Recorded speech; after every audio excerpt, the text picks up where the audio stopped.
How to turn off active status on Facebook. So go ahead and open your Facebook application.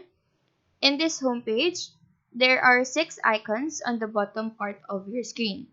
Among these 6 icons, click on the menu icon.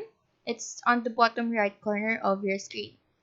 After that, scroll down to Settings and Privacy. Tap on that. And then on the drop-down menu of Settings and Privacy, choose Settings. Next, tap on the profile settings, which can be found on the top next to your profile picture.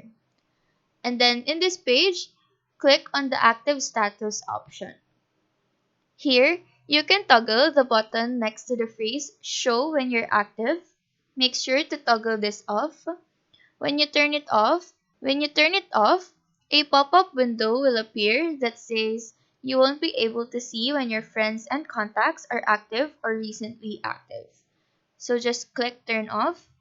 After that, your Facebook active status should be turned off. So that is all for this tutorial. Do let us know if this video helped you out. And if you have any questions, feel free to drop them down below.